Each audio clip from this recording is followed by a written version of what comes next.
Você acaba de se mudar para uma casa cheia de expectativas de que tudo vai ser maravilhoso, mas algumas coisas extremamente perturbadoras começam a acontecer. Os cômodos têm uma energia pesada, você se sente observado o tempo inteiro e algo te ataca em seus sonhos até que começa a matar toda a sua família. Isso é Sayuri, um mangá que mostra o fim trágico de uma família que cometeu o erro de entrar num lugar onde havia uma presença maligna furiosa. Essa história começa como todo o clássico clichê de casa mal-assombrada. A família de Norio, composta de Keiko, sua irmã mais velha, Shun, seu irmão mais novo, seus pais Akio e Masako, e seus avós Shozo e Harue se mudam para uma casa velha no alto de uma colina para terem mais conforto. Apesar de ser um lugar muito antigo que precisava de alguns cuidados, apenas as crianças estavam um pouco resistentes à mudança, pois ao contrário delas, seu pai Akio estava se sentindo profundamente realizado porque ele tinha passado um bom tempo de sua vida juntando dinheiro para enfim ter uma casa própria. Eles organizaram o que podiam quando chegaram e no dia seguinte se prepararam para limpar os arredores. Enquanto faziam isso, Akio conversou com Norio sobre algumas coisas que ele gostaria de fazer naquela casa no futuro, como preparar churrascos e decorá-la em datas comemorativas, mas infelizmente isso nunca chegou a acontecer porque naquela mesma noite ele acabou morrendo enquanto dormia. Toda a família foi pega de surpresa. Eles não sabiam o que de fato tinha acontecido e associaram essa tragédia a alguma doença desconhecida, mas o responsável de tudo era uma força maligna que vivia nas sombras da casa. Obviamente, o luto se manifestou em todos, mas Norio tentou seguir forte para dar suporte a quem quer que estivesse precisando. Mas nada do que ele tentou mudou o ânimo de sua irmã, que foi o alvo principal do fantasma. Seu temperamento começou a mudar e isso a deixou mais distante de todos. Os ataques começaram silenciosos. Keiko tinha sonhos horríveis com a morte de seu pai, alguns aparelhos de seu quarto que nem sequer funcionavam começaram a ser ligados durante a noite, até que um dia, quando Shun foi acordá-la pela manhã, ela foi possuída e começou a gritar e a contorcer seu corpo. A partir desse ponto, em diferentes níveis, o fantasma que assombrava a casa começou a interagir com cada um deles de acordo com quão fragilizados eles estavam emocionalmente. Se o avô morreu após ser atacado, Keiko começou a ficar bastante agressiva e instável. Masako, a mãe dos meninos, não conseguia mais dormir sozinha e estava irredutível a ir embora dali, porque mesmo com tudo isso, ela queria manter vivo o sonho de seu marido porque aquela casa tinha sido tudo para ele. Shun, que tinha apenas 6 anos, só conseguia encontrar um pouco de conforto perto de Norio porque todas as noites ele sonhava com seu pai que aparecia para ele ora de maneira assustadora o encarando, ora sofrendo em extrema agonia e dor. O seu medo tinha aumentado ainda mais quando um dia, enquanto estava voltando da escola, ele foi abordado por um vizinho que contou a ele rumores macabros sobre a casa onde ele morava porque nenhuma das famílias antes deles tinham conseguido ficar nela por muito tempo. Norio tentava tranquilizá-lo dizendo que tudo isso não passava de pesadelos e boatos e que um dia as coisas caminhariam para um rumo melhor. Mas ele sabia que alguma coisa sobrenatural estava realmente acontecendo porque uma colega de escola chamada Nao, com quem ele nunca teve contato, o chamou para conversar porque ela queria que ele soubesse que tinha uma presença feminina ruim grudada nele. Mas por ser o irmão mais velho, Norio tentava acobertar todas as coisas para não o assustar. Só que essa foi a última conversa que ele teve com seu irmão porque Shun desapareceu e nunca mais foi visto. Mesmo com todos os eventos alarmantes, a força sobrenatural que pairava na casa impedia que eles fugissem de sua influência. Então não importava a sucessão de tragédias e bizarrices, eles permaneciam atados àquele mal que estava se divertindo com o sofrimento deles. Norio começou a se culpar muito depois do desaparecimento de seu irmão, porque Shun tinha lhe pedido ajuda dizendo o quanto ele estava assustado.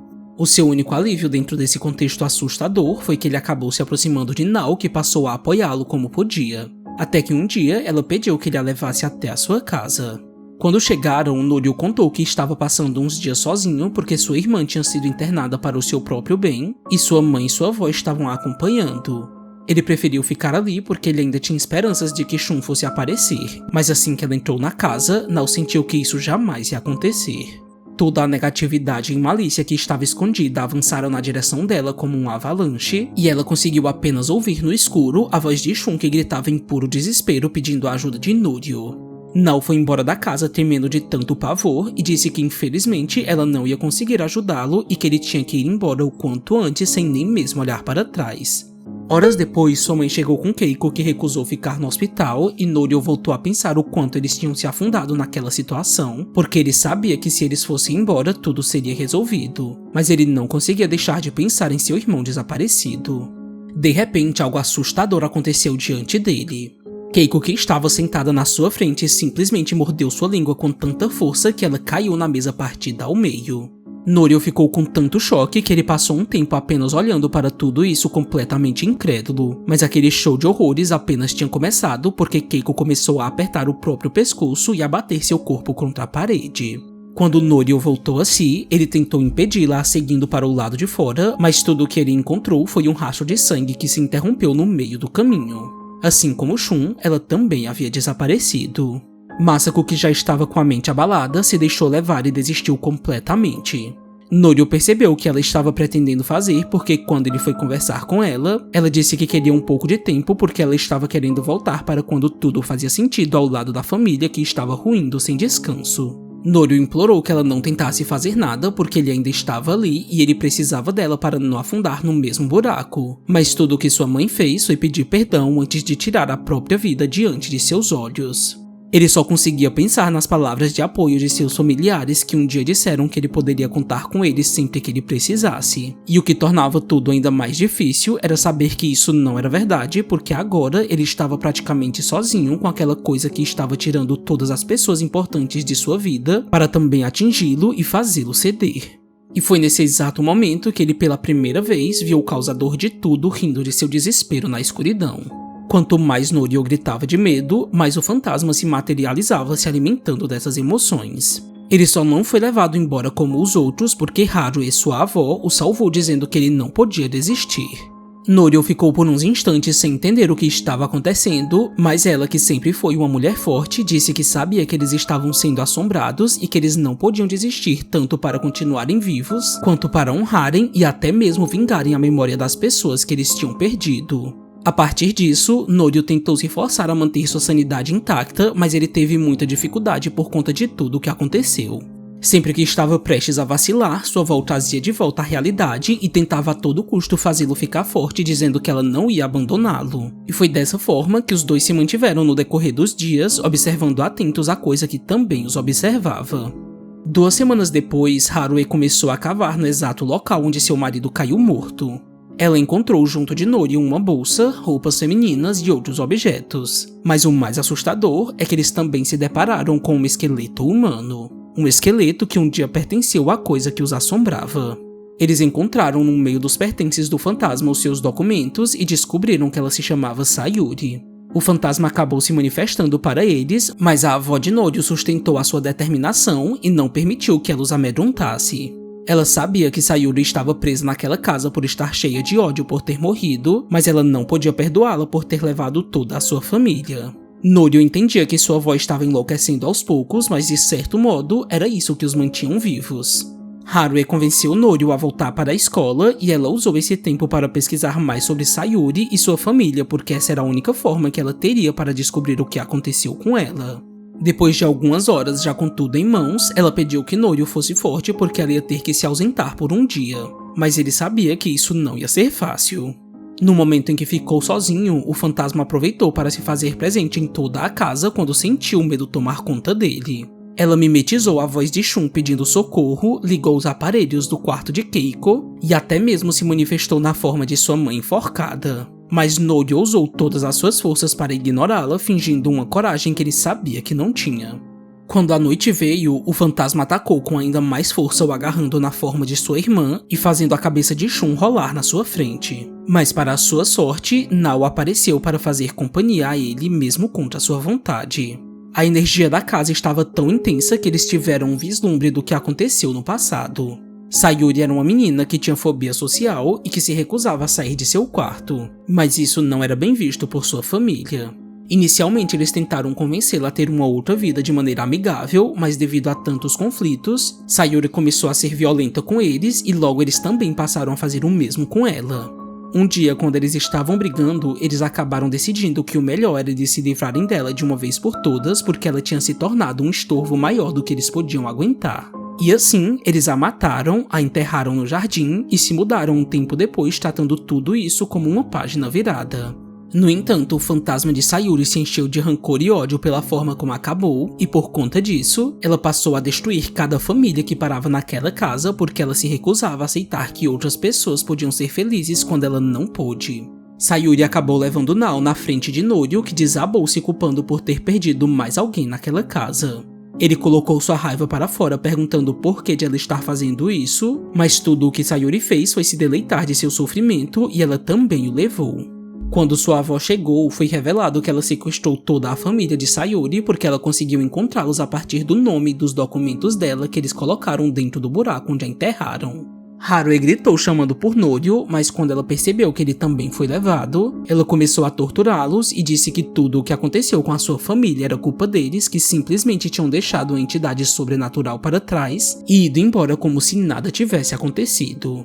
Ela os machucou severamente e exigiu que eles pedissem desculpa pelo rastro de sangue deixado por Sayuri, mas eles negaram a existência dela e também a sua ligação com eles, o que acabou a deixando irritada e, por consequência, suas ações ficaram ainda mais violentas. Nesse momento, o corpo de Masako, que também tinha desaparecido, despencou do teto, mas Harue gritou que o que ela queria não era um corpo morto, e sim o seu neto vivo. Ela voltou a machucá-los e os forçou a pedirem ajuda para Sayuri. Assim que eles fizeram isso, mais e mais corpos foram devolvidos. Os eventos se intensificaram, intercalando entre gritos fantasmagóricos, lamentos de dor vindos da família de Sayuri e um frenesi de pura raiva de Harue que não parava de feri-los, até que Norio foi finalmente devolvido porque o fantasma de Sayuri não aguentava vê-lo sofrendo mesmo tendo sido morta por eles. Sayuri se manifestou na frente de todos e ficou claro que toda a sua existência estava desesperada por afeto porque em vida, ela se fechou cada vez quando não recebeu em nenhum momento o amor de sua família. Ela gritou desesperada enquanto olhava para eles e seu espírito se encolheu e começou a desaparecer. Norio não aceitou que tudo terminasse dessa forma porque ela os destruiu. Ele pensou em machucar a irmã de Sayuri, mas sua avó o impediu e disse que as coisas já tinham sido resolvidas. Algum tempo depois, Norio se mudou para um outro lugar com sua avó que já não estava mais tão forte como antes por conta da idade avançada. Ele tinha muitas dúvidas sobre o seu futuro porque ele achava que não ia ter uma vida normal. Mas com a ajuda de Nao, com quem ele acabou aparentemente num relacionamento e com tudo o que sua avó lhe ensinou, ele conseguiu seguir adiante. Sayuri é um mangá curto de apenas 15 capítulos que me deixou bastante imerso na leitura mesmo não apresentando nada tão mirabolante, mas nem tudo precisa ser extremamente original para ser considerado bom. A história sabe como criar tensão porque o caos na vida de Norio acontece muito rápido já no primeiro capítulo, pegando todo mundo desprevenido. Ele começa a perder os membros de sua família um após o outro de maneira horrível, o que me fez pensar em determinado ponto que nem mesmo ele sairia vivo disso se não fosse por sua avó. E por falar nessa personagem, acho interessante o fato dela ter tido tanta garra para lutar contra essa força maligna muito mais do que o protagonista. A única coisa que me desagradou é que nos primeiros capítulos ela foi retratada como uma mulher frágil que já estava quase senil. Então achei estranho quando ela foi colocada como uma mulher forte que beirava o exagero. O mangá tenta explicar sua mudança de personalidade devido a uma resposta a tudo o que estava acontecendo. Além de que é revelado nas memórias de Norio que antigamente ele tinha medo dela por ela ser exatamente assim. Mas mesmo com essas justificativas, não consegui ver tudo isso com naturalidade. Ainda mais por ela ter sido desenhada de uma maneira que a diferencia dos demais, quase como se ela não fosse humana. A história de Sayuri termina com a casa sendo demolida porque mesmo ele tendo tido pouquíssimos bons momentos nela com sua família e pelo fantasma ter desaparecido completamente, de certo modo, ela sempre seria uma lembrança eterna de seus pais, seus irmãos e seu avô que foram assombrados e mortos por uma força de outro mundo que nada tinha a ver com eles. Eles entraram num lugar onde uma menina não amada foi assassinada e receberam esse mesmo destino das mãos dela porque eles tinham entre eles o que ela nunca teve. Espero que você tenha gostado do vídeo e não se esqueça de deixar seu comentário sobre o que você achou da obra, de se inscrever no nosso canal e de indicar algum outro mangá que você acha que vale a pena ler. Enfim, até mais e nos vemos no próximo vídeo.